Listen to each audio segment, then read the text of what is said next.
저는 30대 직장인입니다. 제가 이렇게 사연을 보내게 된 건 제가 결혼 후에 겪은 엄청 충격적인 일을 여러분과 공유하고자 이렇게 글을 쓰게 되었습니다. 저는 평범한 회사에 다니면서 평범하게 사는 여자였어요. 대기업 같은 직장은 아니지만 나름 중소규모 직장에서 일하며 제가 하는 일에 대해 자부심을 갖고 사는 사람이었습니다. 보통 20대 여자들이라면 누구나 핑크빛 연애를 꿈꾸고 결혼에 대한 환상을 가지고 사는데 저는 연애에 별로 관심이 없었어요. 그리고 오히려 제가 하는 일이 너무 즐거워서 일에 몰두하며 살았습니다. 그렇게 지내다 보니 제대로 된 연애도 못 해보고 30대를 맞이하게 되었어요. 30대가 되고 나니 주변 친구들은 하나둘 시집가고 하나둘 아이를 키우면서 살더라고요.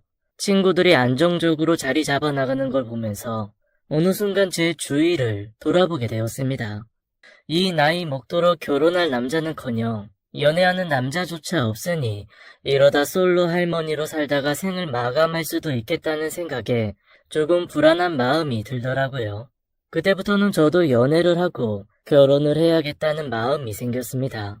그런데 연애라는 게 내가 지금부터 연애해야지 한다고 해서 갑자기 없던 남자친구가 생기고 그러는 건 아니잖아요.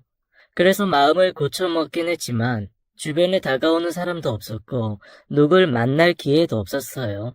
그렇게 나이만 1살, 2살 더 먹어가기만 했죠. 나이만 먹어가다 보니 나이살이 붙기 시작했고 이대로 살면 몸매도 망가지고 앞으로 연애할 기회도 더더욱 줄어들겠구나 싶어서 운동을 시작하기로 마음을 먹었어요. 어떤 운동을 할지 고민하고 있던 어느 날 퇴근하는 길에 안양천 길을 따라 차를 끌고 집을 가는데 옆으로 자전거를 탄 무리들이 줄지어 가는 걸 보게 되었습니다. 쫄쫄이 스타일의 붙는 옷을 입고 헬멧을 쓰고 가는 그 모습이 멋있어 보였어요. 어릴 적 균형 감각이 좋아서 자전거를 남들보다 좀 더 잘 타던 제가 떠올랐어요. 저는 그날 퇴근하는 길에 자전거 매장에 들리게 되었고 대리점 사장님의 추천으로 고른 자전거와 헬멧을 사서 집으로 돌아왔습니다. 그리고 그날 밤 공원에 나가서 저 혼자 자전거를 탔어요. 밤 공기를 마시며 자전거를 달리는데 얼마나 상쾌한지 하루의 스트레스가 모두 풀리는 기분이었죠. 저는 주말에도 혼자서 안양천을 돌며 라이딩을 했습니다.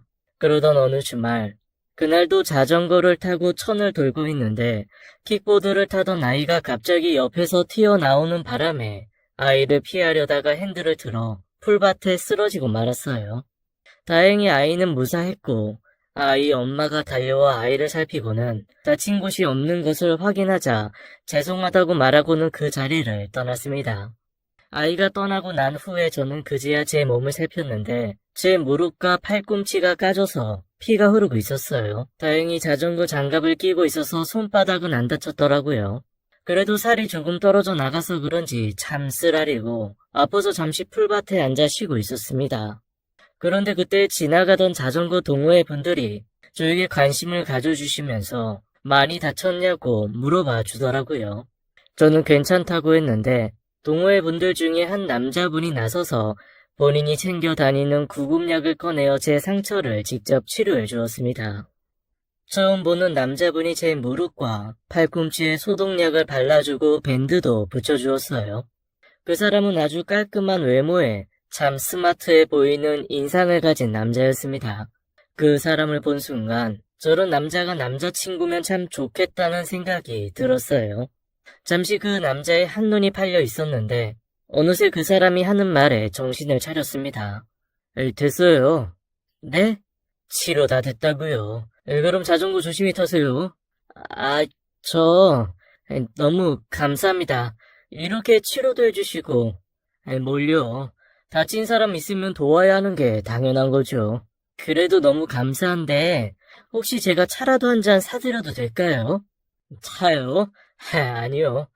그럼 그냥 생수나 한 병 사주세요. 마침 물이 다 떨어져서 목이 마르던 참이었거든요.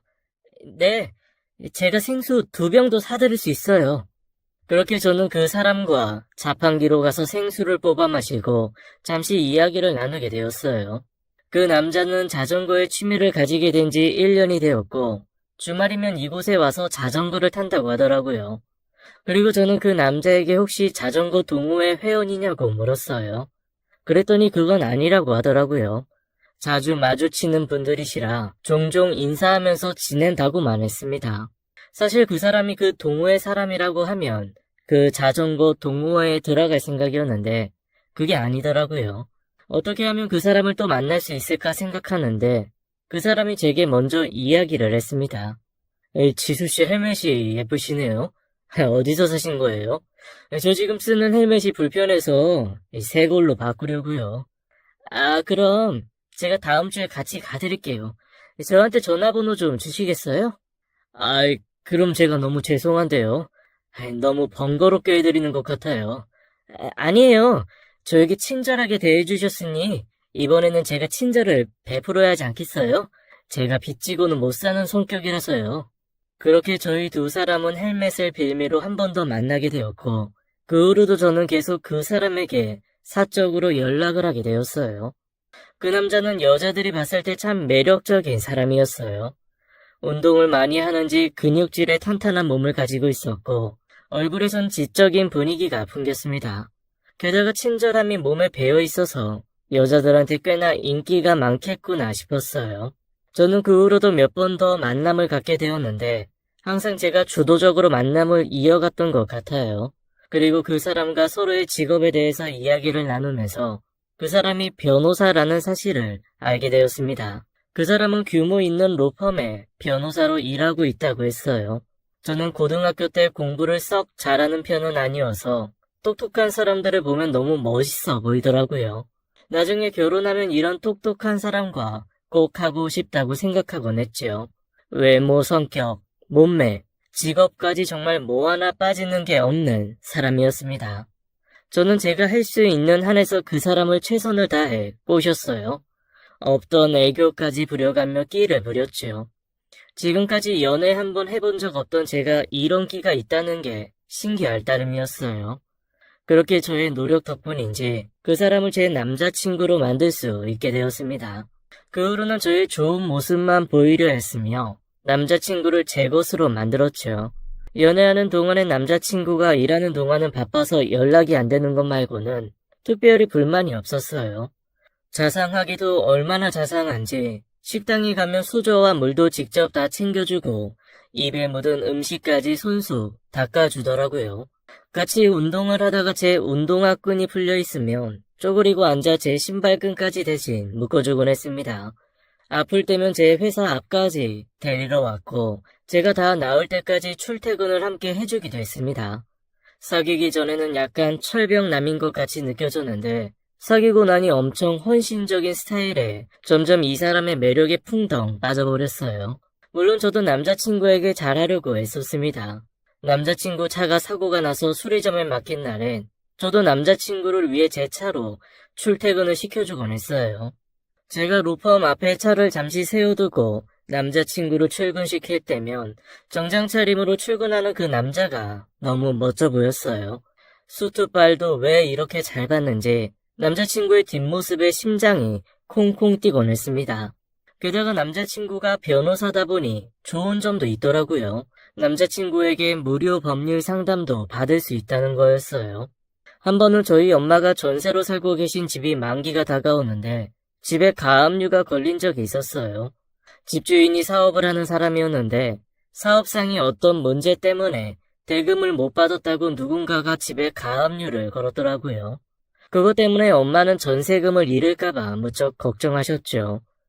저는 엄마의 부탁으로 남자친구에게 조언을 구하게 되었어요.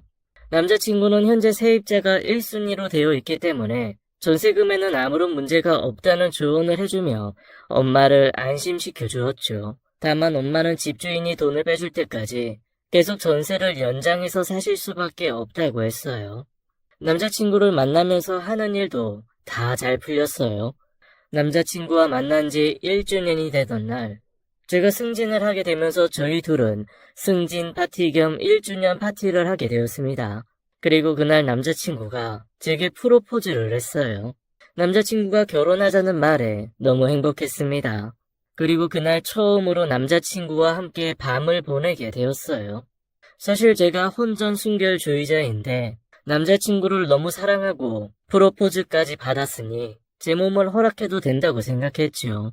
그리고 저도 젊은데 어떻게 저런 남자 앞에서 절제를 할 수가 있었겠어요. 혼전순결을 지키던 제가 35살에 처음으로 그 사람과 첫날 밤을 보냈습니다. 그 사람과의 처음은 무척 황홀했고 저희 둘의 사이는 더 깊어졌네요. 그렇게 사귄 지 1년이 넘어가면서 결혼 이야기가 본격적으로 오고 갔고 이런 이야기를 부모님께 전달하게 되었어요. 저희 엄마는 연애 한번 제대로 못해보던 딸 자식이 늘 걱정이었는데 변호사와 결혼한다고 하니 무척 좋아하셨습니다. 부모님께 남자친구를 보여드리고 저도 남자친구네 부모님께 인사를 드리게 되었어요.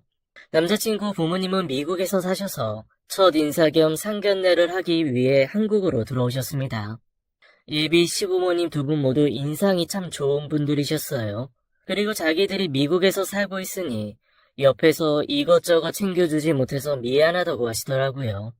예비 시부모님들은 너희들만 잘 살면 된다고 하시면서 혼수와 예단도 소박하게 준비하라고 해주셨습니다. 특히 예단, 이불, 반상기 같은 것들은 아예 생략하자고 하시더라고요. 그리고 저희 부모님께 남자친구를 잘 부탁한다고 하시고는 며칠 후에 다시 미국으로 돌아가셨어요. 남자친구가 직접 배웅해서 공항으로 모셔다 드렸죠. 부모님은 제게 시부모님이 멀리 사시니까 네가 편하겠다고 하시면서 늦은 나이에 남자친구 잘 만나서 시집 잘 가내라고 하셨어요. 제 결혼 소식을 들은 친구들도 제가 변호사 만나서 시집 잘 간다며 모두들 부러워했습니다. 사실 저처럼 평범한 학벌에 평범한 직장을 다니는 제가 어디 가서 이런 전문직 남편감을 만날 수 있겠어요. 그렇게 친구들의 축하를 받으며 결혼을 하는데 제 어깨가 쭉쭉 올라가는 기분이었죠. 상견례 후 6개월이 지나 결혼식을 올리게 되었어요. 그날 시부모님도 결혼식에 참석하기 위해 미국에서 먼 길을 오셨죠. 남편은 서울의 아파트를 자가로 한 채 가지고 있는데 지금 세입자가 살고 있어서 당분간은 월세로 집을 구해서 살자고 했습니다. 그래서 월세집에서 신혼을 시작하게 되었어요. 처음 3개월은 서로에게 익숙해져가는 시간이었습니다. 저는 남편과 커플 슬리퍼와 커플 잠옷을 사입으며 행복한 하루하루를 보냈어요. 그런데 그런 생활도 잠시 남편이 너무 바빠져서 자주 집에 들어오지 못하는 날도 생기기 시작했죠. 남편은 중요한 사건을 맡아서 바쁘다고 며칠간 집에 안 들어오더라고요. 저는 힘들게 일하는 남편이 안쓰러워 퇴근하면서 남편 회사에 들러 갈아입을 옷들을 전해주러 가게 되었습니다. 남편이 늘 일하러 가던 회사였지만 실제로 제가 직접 들어가 본 적은 처음이었어요. 그리고 1층 로비에서 남편에게 전화를 했어요. 여보, 나 자기네 회사에 잠깐 왔어. 혹시 지금 1층으로 내려올 수 있어? 왜 회사까지 찾아왔어? 나 바쁘다고 했잖아. 자기가 바쁘니까 내가 내줘야지. 자기 옷 좀 주려고 왔어. 아무리 바빠도 집에 좀 들려. 알았어. 거기에 잠깐만 기다려. 나 지금 외근 나갔다가 들어가는 길이니까. 알았어. 많이 바쁜가 보네. 내가 말했잖아. 진짜 바빠. 그리고 잠시 후 남편이 건물 입구에서 들어오는 게 보였습니다. 저는 오랜만에 남편을 보니 너무 좋았어요. 그런데 남편은 제가 찾아온 걸 좀 불편해하는 눈치더라고요. 남편이 불편해하니 찾아간 저도 좀 뻘쭘하고 그렇더라고요. 아무튼 그날 그렇게 남편에게 옷을 전달해주고 집으로 돌아오게 되었어요. 그러던 어느 날 저희 엄마가 사기를 당한 일이 생기셨어요. 엄마가 아는 지인이 가상화폐 투자를 하는데 돈을 엄청 많이 벌었다는 말에 엄마가 지인에게 돈을 주며 자기 대신 투자를 좀 해달라고 했대요. 엄마는 가상화폐를 한 번도 사본 적이 없어서 평소 잘 알고 지내던 지인에게 대신 사달라고 부탁하고는 덜컥 돈을 보내셨나봐요. 그런데 그 후 엄마가 그 가상화폐에 대해 알아보니 유명한 사기 가상화폐였고 엄마는 지인분께 돈을 돌려달라고 했나봐요. 그런데 그 지인이 투자한 가상화폐 시세가 너무 내려가서 조금 기다려보라면서 점점 연락을 피하더랍니다. 엄마가 한 푼 두 푼 열심히 모은 돈이었기에 엄마는 스트레스로 알아누우셨어요. 결국 제가 그 이야기를 꺼내며 혹시 사기죄로 고소할 수 있는지 남편에게 알아봐달라고 했죠. 저는 남편에게 이 이야기를 하면서 혹시 방법이 있냐고 물었습니다. 남편은 내용을 듣더니 그건 전부 합법적으로 이루어진 일이기 때문에 전혀 문제가 되지 않아서 돈을 돌려받을 방법은 없다고 하더라고요. 그리고 남편은 한마디 덧붙이더라고요. 장모님은 그냥 가만히 계시는 게 돈 버는 건데 왜 아무것도 모르는 거에 투자를 하셨대. 할 줄도 모르신다면서. 누가 봐도 좀 이상해 보이는데 그거에 덜컥 돈 넣으셨다는 게 도저히 이해가 안 가네. 그 정도로 판단이 안 되시나? 뭐, 판단? 아이, 그래도 어른인데 그런 식으로 말하는 건 좀 아니지. 왜? 내가 뭐 틀린 말 했어? 아, 난 그냥 답답해서 그렇지. 엄마 딴에는 돈 좀 벌어보려다가 그렇게 된 건데. 아, 됐어. 자기 기분 나쁘게 할 생각 아니었는데 기분 상했으면 미안해. 이제 우리 그만 말하자. 평소에도 은연중에 저희 엄마와 저를 무시하나 싶을 때가 종종 있었는데 이번에도 저렇게 말하니 기분이 좀 상하더라고요. 자기가 변호사라고 좀 의시되는 것 같기도 하고 자기보다 못나 보이면 은근 깔고 보는 경향이 있었습니다. 제가 자격지심에 그렇게 생각했을 수도 있긴 해요. 사실 저희 엄마가 가방끈이 짧으세요. 어릴 적에 부유한 집에서 태어났는데 할아버지의 장사가 갑작스럽게 망하는 바람에 엄마가 초등학교밖에 졸업을 못하셨거든요. 그래서 학벌에 대한 콤플렉스가 있으십니다. 그래도 나름 스스로 독학으로 공부를 하시고 노력하는 분이세요. 그 옛날엔 초등학교 때 영어 과목 자체가 없었잖아요. 그래서 초등학교밖에 안 나오신 저희 엄마는 영어를 읽을 줄도 쓸 줄도 말할 줄도 모르세요. 그런데 문화센터에 다니시면서 영어 수업도 들으시고 해서 지금은 영어로 문장도 만드시고 간단한 생활 영어 정도는 할 줄 아세요. 나이 60에도 공부를 꾸준히 하고 계시는 엄마가 저는 오히려 대단하다고 생각되는데 남편이 은근 저희 가족들을 무시하는 기분이 들어 속이 상했습니다. 그래서 그 후로는 무슨 일이 있어도 남편에게 법률 문의는 일절 안 했어요. 그리고 남편과 지내면서 남편이 가정적인 사람이 아니라는 걸 알게 되었습니다. 가정보다는 일을 중요시하는 사람이었죠. 일에만 중독된 일벌레처럼 일한다는 이유로 집에 잘 들어오지 않았어요. 그렇다고 돈이라도 많이 벌어와 생활이 보탬이 되는 것도 아니었습니다. 남편은 굉장히 개인주의 성향이 강한 사람이어서 그런지 돈 관리를 따로 하길 원하더라고요. 저도 돈을 벌고 남편도 돈을 버니 각자 돈에서 생활비 얼마씩 내어서 생활비 쓰고 나머지는 전부 각자 관리하는 걸로 해서 살았어요. 남편은 한 번도 저에게 자신의 월급을 공개한 적이 없었는데 아무래도 남편이 버는 돈이 더 많다 보니 저와 공유하고 싶지 않은 건가 싶었습니다. 남편과 함께 살면 살수록 내가 지금 결혼을 한 게 맞나 싶은 생각이 들더라고요. 돈 관리도 따로 하고 집에서 같이 밥 먹을 시간도 없고 오히려 각자 생활 스타일대로 따로 살아가는 느낌이었어요.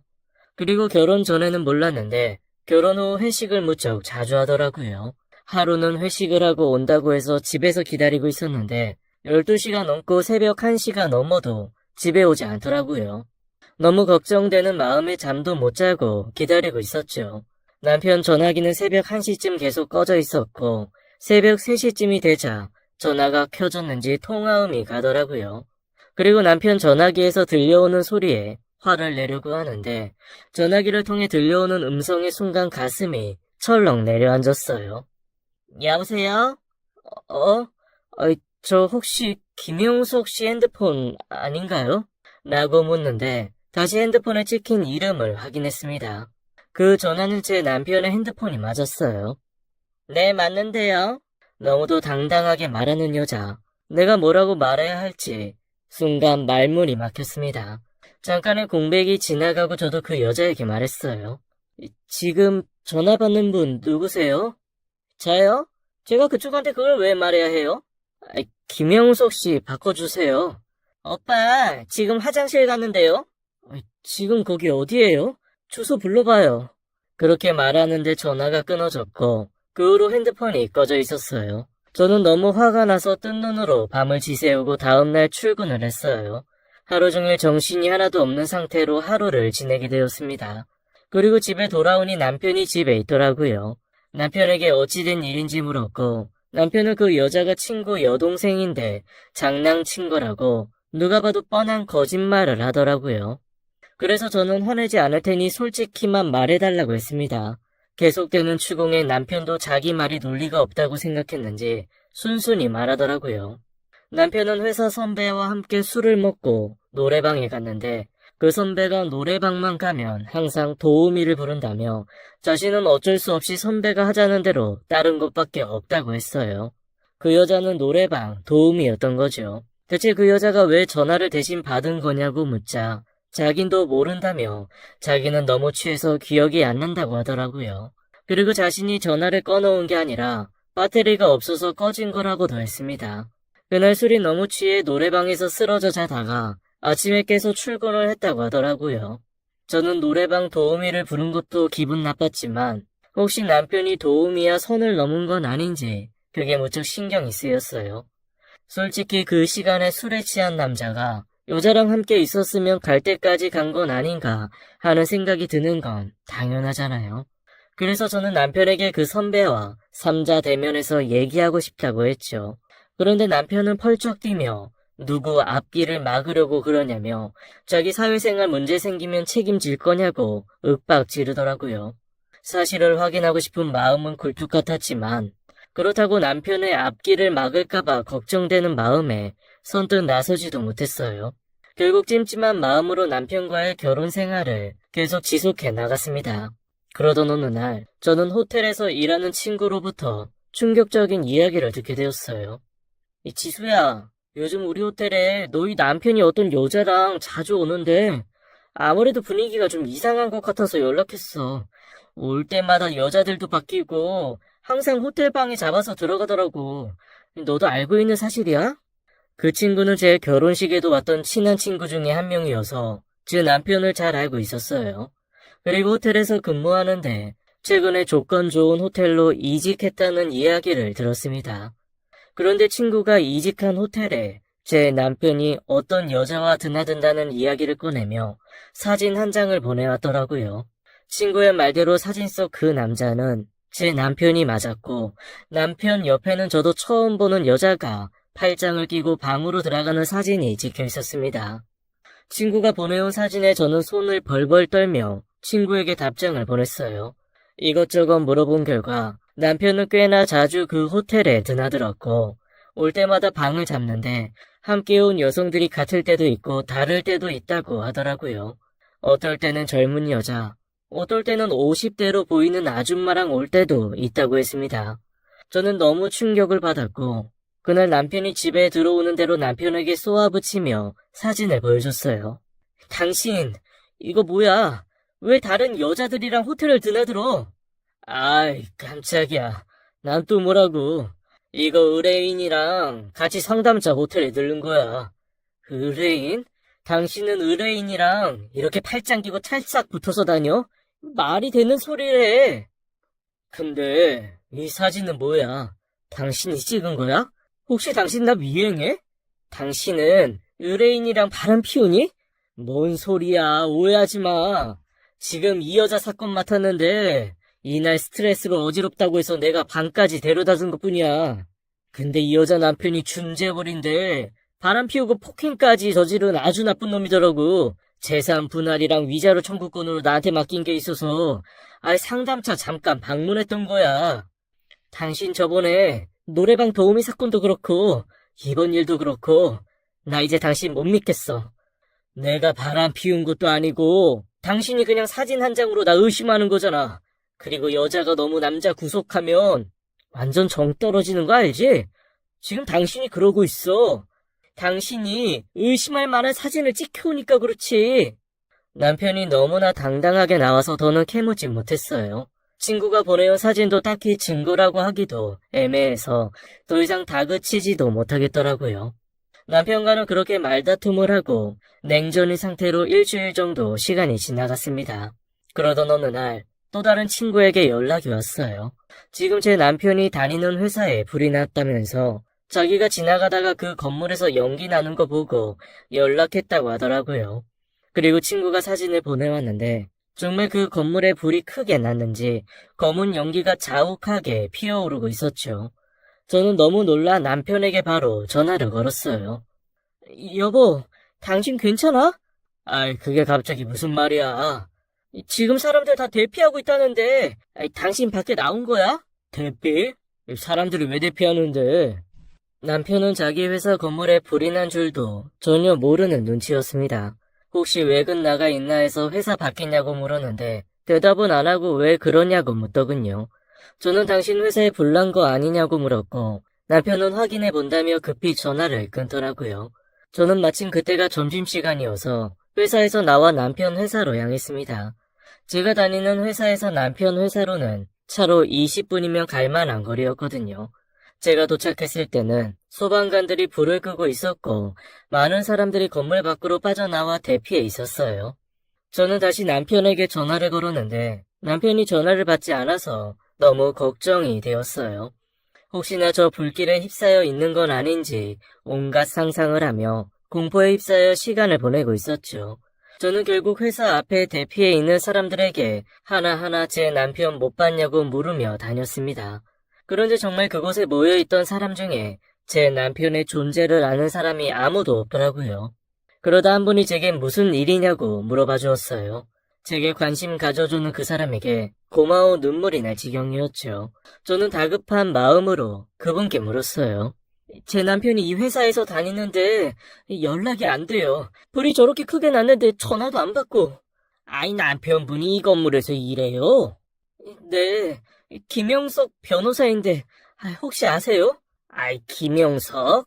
제가 여기 로펌 다닌 지 오래돼서 웬만한 사람은 다 아는데 그런 이름 가진 변호사는 없는데요. 아이, 정말 이 회사 다니는 거 맞아요? 네, 맞아요. 제가 남편 출근할 때마다 여기로 데려다주고 이 건물로 들어가는 것도 여러 번 봤어요. 아이, 거참 이상하네. 아이, 그런데 정말 저희 회사에 그런 분은 안 계세요. 그런데 그때 제 남편이 뒤에서 나타나 제 어깨를 툭툭 쳤습니다. 아, 여보, 당신 여기까지 찾아온 거야? 여보, 당신 괜찮아? 여기 불났다고 그래서 당신 걱정돼서 왔지. 아이, 나 괜찮아. 걱정하지 마. 그런데 당신 어디서 오는 길이야? 어? 나 아까 대피해서 여기 앞 커피숍에 있었어. 아, 이분이 남편분이세요? 김영석 씨? 아, 네. 누구시죠? 아유, 우리 로펌에서 일하면서 날 모른다고? 네. 당신 정말 나 몰라요? 김영석 변호사님? 아이, 누구? 아이, 나 이 회사 로펌 대표인데 우리 회사 변호사라면서 나를 모르는 게 말이 되나? 아, 명함 있어요? 아, 그게 지금 급하게 나오느라 없는데요? 아이, 보세요. 당신이 누군지 모르겠지만 내 회사 직원이라고 사칭하고 다니면 안 되지. 게다가 와이프한테도 직업 사칭하고 속인 모양인데 이거 죄를 물을 수도 있는 일인데 인생 그렇게 살지 마십시오. 아이, 멀쩡하게 생겨가지고. 그리고 아주머니, 이거 제 명함입니다. 혹시 앞으로 변호사가 필요하면 저한테 바로 연락하세요. 저는 멍하게 그 둘의 대화를 듣고 있다가 얼떨결에 그분의 명함을 받아들고 서 있었고 그 신사분은 유유히 사라졌어요. 그리고 남편은 오히려 제게 짜증을 내며 옆에서 뭐라고 계속 욕을 하더라고요. 여보, 지금까지 당신 변호사 사칭한 거야? 대체 왜?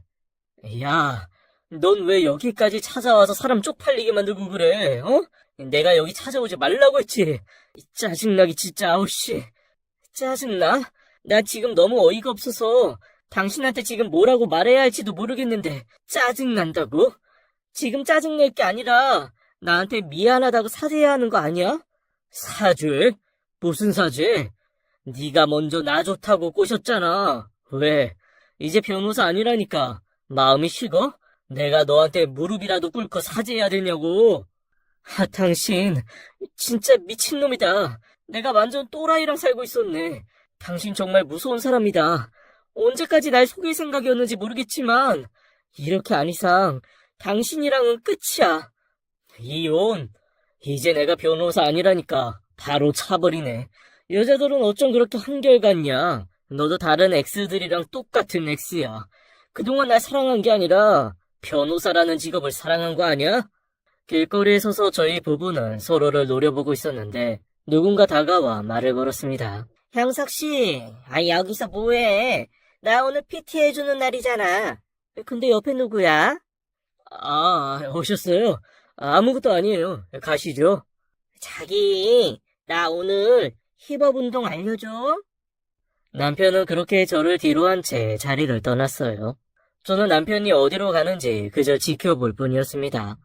남편이 들어간 곳은 루폰 바로 옆 건물이었고 그곳의 맨 꼭대기 층에는 피트니스 센터가 있었습니다. 알고 보니 남편은 로펌 회사 옆 건물에 있는 피트니스 센터 직원이었고 그날 제가 본 여자는 사진 속에 있던 그 여자인 것 같았어요. 나중에 알게 된 사실인데 의뢰인 상담은 개뿔, 운동하러 온 여자들 꼬셔서 잠자리 나갔던 거였죠.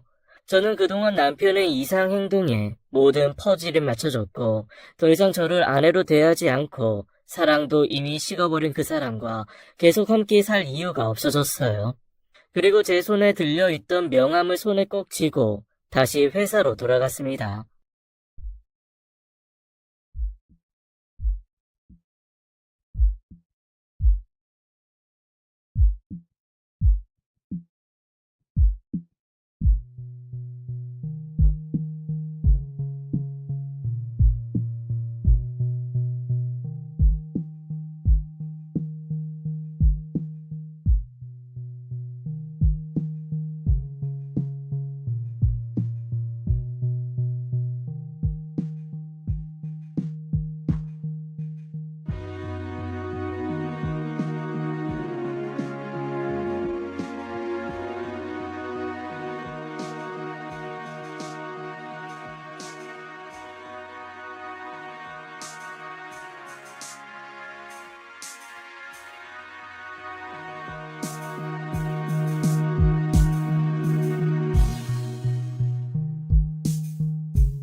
그날 이후 남편은 집에 들어오지 않고 제 전화도 모두 차단했더라고요.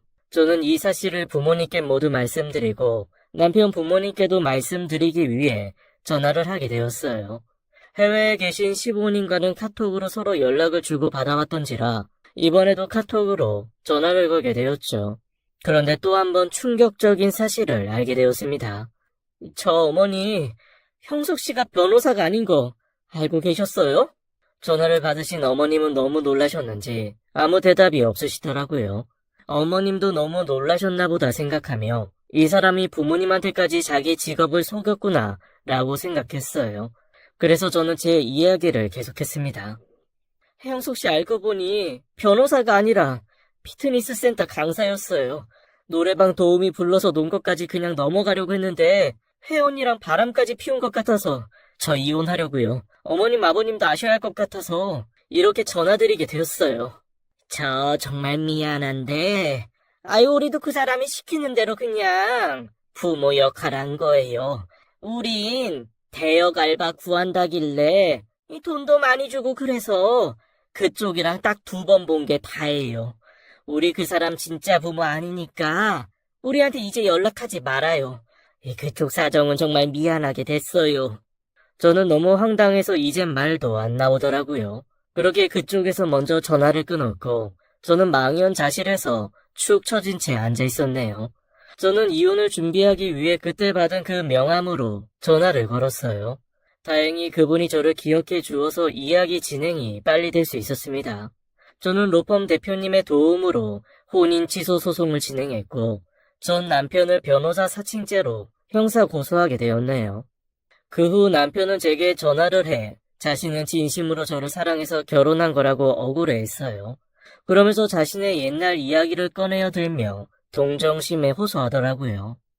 전 남편 말에 의하면 자기가 어릴 적 부모님을 일찍 여의고 너무 어렵게 살아왔다면서 주변에 자기보다 불쌍하고 가난한 사람은 오직 자기뿐이었대요. 그래서 스스로를 속이며 현실에 자신보다 더 멋진 사람인 척했고 조금씩 시작한 작은 거짓말에 사람들이 속는 걸 보면서 점점 더 큰 거짓말을 하게 되었다네요.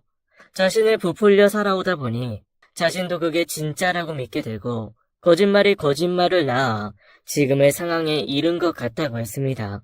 정말 잘못했다고 울면서 비는데 좀 안 됐다는 생각마저 들었어요. 그래도 잘못은 잘못이니까 벌은 받으라고 하고는 전화를 끊었네요. 이 일이 벌써 3년 전 일이에요. 그 후로 저는 결혼 전 그때 마음으로 돌아가 솔로 외길을 걸어가고 있습니다. 그리고 로펌 대표님과는 친구가 되어서 가끔씩 술 한잔 하면서 지내고 있어요. 대표님도 한 번에 이혼한 경력이 있으신데 여자라면 신물이 난다고 해서 저랑 아무런 사심 없이 지내게 된 거예요. 게다가 저랑 정치 성향도 잘 맞아서 이런저런 비판을 안주 삼아 술을 마시곤 합니다. 뭐 그 일로 남편을 잃었지만 그래도 로펌 대표 친구를 얻어서 천군만마를 얻은 기분이에요. 누군가를 속이려 작정하고 달려들면 정말 넘어가더라고요. 저도 제가 이렇게 당할 줄은 정말 몰랐습니다. 제가 너무 겉모습에만 치중해서 남자를 만난 잘못도 인정해요. 그런데 사람이라면 누구나 겉모습에 혹하게 되잖아요. 아무래도 연애 경험이 없어서 그런가 좋은 남자 나쁜 남자 구별을 잘 못했던 것 같네요. 연애는 충분히 하고 결혼은 신중히 해야 된다는 생각이 들었습니다. 부디 여러분들은 지혜와 해안으로 인간관계를 슬기롭게 다져나가시기를 바라요. 제 이야기는 여기까지입니다.